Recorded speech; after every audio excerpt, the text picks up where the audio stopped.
Our last speaker before I invite Jeremy to address the crowd is Cecile Wright. Many of you will know Cecile. She is a long-term activist in the city. She stood in the local council elections this year.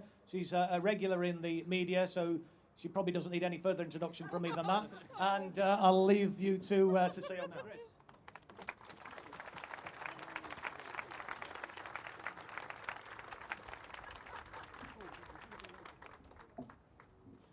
I won't be long. I won't keep you. Jeremy, I wish to welcome you and everyone today. It's a delight for me to be asked to speak at this rally. I embody a section of the community in Derby that migrated to Derby in 1948 on the Windrush from Jamaica.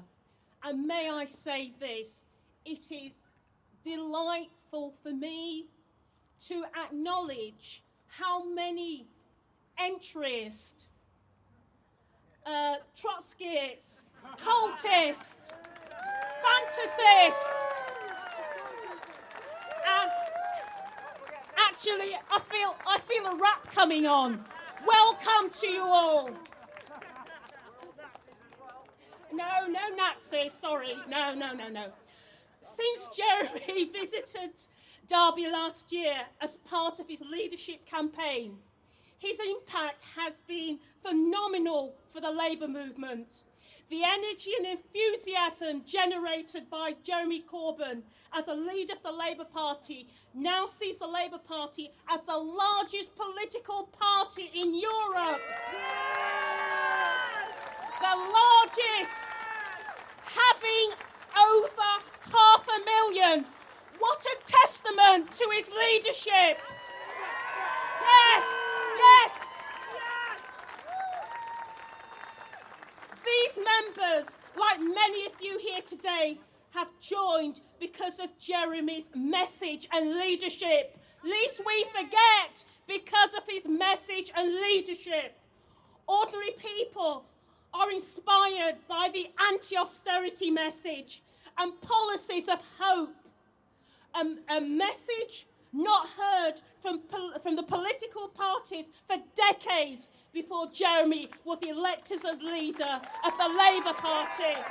What are those messages? What are those hopeful messages? Invest in our infrastructure, invest in our young people, build affordable houses, no student debts, ensure that students after the age of 18 can access free education if they need so. The living wage, job security, welfare state provision for the vulnerable in our society, tackling social injustice, inequality and discrimination.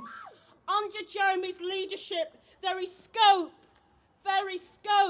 to reach out to sections of our community, such as young black people who are so exceptionally disconnected from mainstream politics that they are prepared to engage, endanger their own lives by participating in rather dangerous activities, as we've seen in the Black Lives Matters. It is important that we have Jeremy to reach out and inform those individuals and tell them there's a place for them in politics.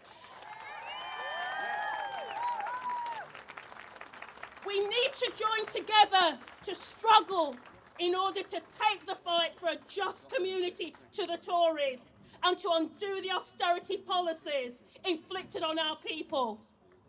Ultimately, lest we forget, the Tories are our foe. We look forward to Jeremy being re-elected as a Labour Party leader and to become the next Prime Minister.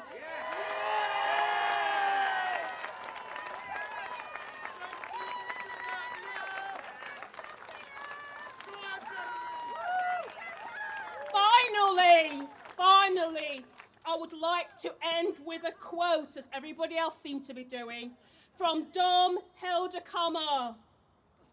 When I fed the poor, they called me a saint. When I asked why so many people are poor, they called me a communist. Yes, we need to win power, But this needs to be underpinned by values, the correct values, as espoused by Jeremy. And we need to be focused, really focused, if we are about to bring about the transformation that we all desire. Thank you.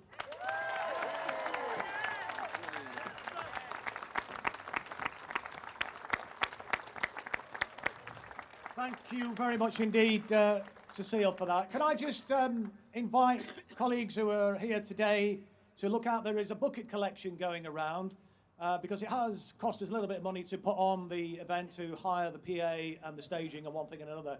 So if you have any spare change and you see that bucket, we'd be very grateful if you could make a small donation to help cover the costs of today, because we don't get support from big corporate donors, as you probably know.